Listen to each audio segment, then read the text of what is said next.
You wake up already tired, even though the day has barely started. Your phone lights up. Someone wants an answer. The sink is full. The grocery list is waiting. And even the sound of a cupboard closing feels louder than it should. Nothing dramatic has happened.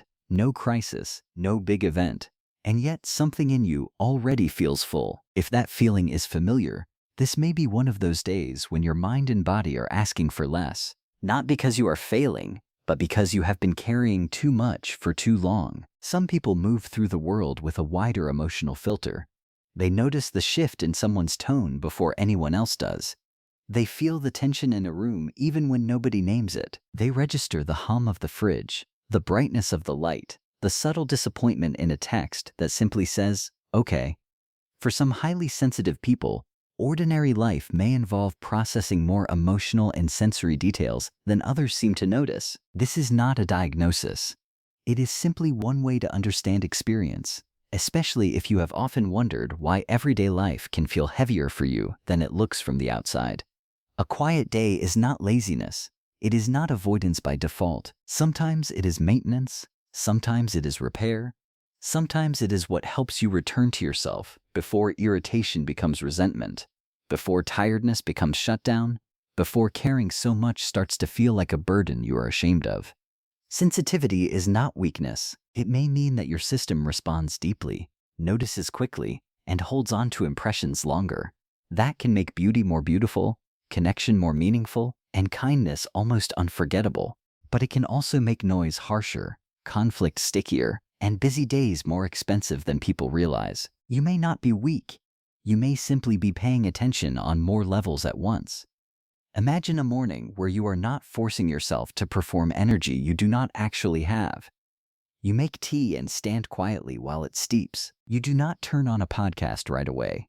You do not fill the silence just because silence feels unusual. You let the room be plain. You let your shoulders drop. You open the curtain a little, instead of all the way. You sit on the edge of the bed and admit, with no drama, I feel emotionally burnt out today. That sentence matters more than it seems, because many sensitive people have learned to argue with their own experience. They say, nothing bad happened, so I should be fine. Other people are doing more than this. I have no reason to be this tired. But emotional exhaustion does not always arrive after visible disaster. It can build from 100 small moments of adjusting, absorbing, anticipating, and staying available. Here is the part most people misunderstand. Emotional burnout is not always about doing too much in obvious ways. It can come from being too reachable, too tuned in, too considerate, too aware, too permeable. It can come from spending the whole week reading between the lines, softening your words, carrying the emotional weather of a workplace, replying when you wanted to rest, smiling when you wanted quiet, and telling yourself it was not a big deal. Small things count, especially when they keep happening. This is why a quiet day can feel strangely uncomfortable at first.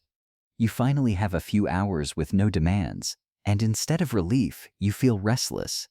You pick up your phone, you wander from room to room. You think of all the things you should be doing. You wonder if resting means you are falling behind. For sensitive people, slowing down may bring you into contact with feelings you have been outrunning through usefulness. This is why it can feel so confusing. The same person who desperately needs rest may also feel guilty the moment they take it.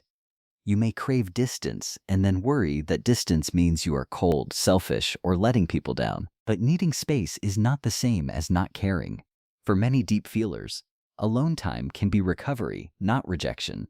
It can be the space where your thoughts settle enough for you to hear your own voice again. Think of the difference between being alone in a way that nourishes you and being isolated in a way that empties you.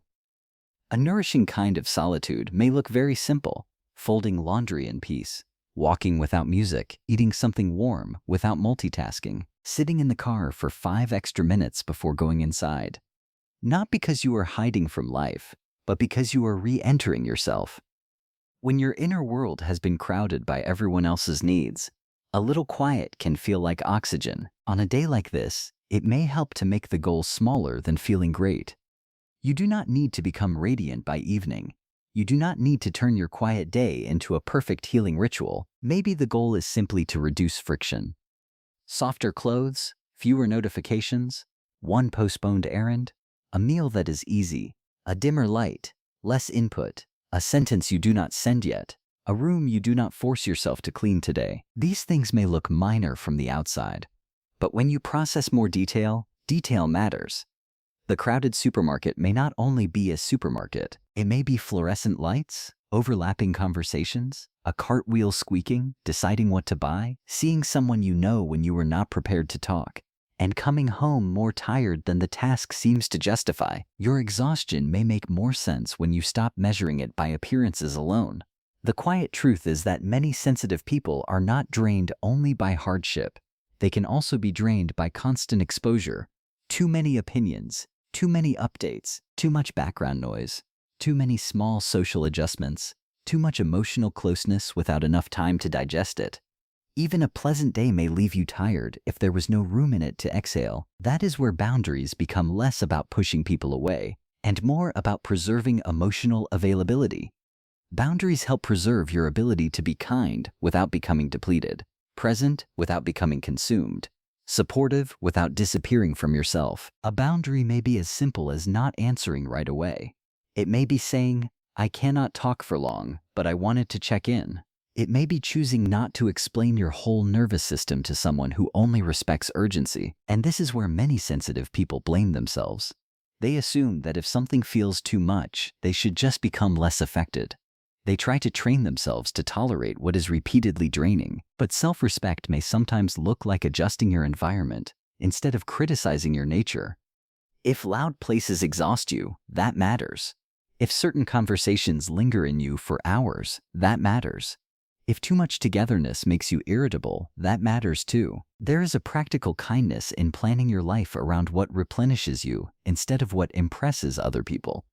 Maybe you leave earlier than everyone else. Maybe you schedule less on weekends. Maybe you stop calling yourself antisocial for needing recovery after being around people you genuinely like.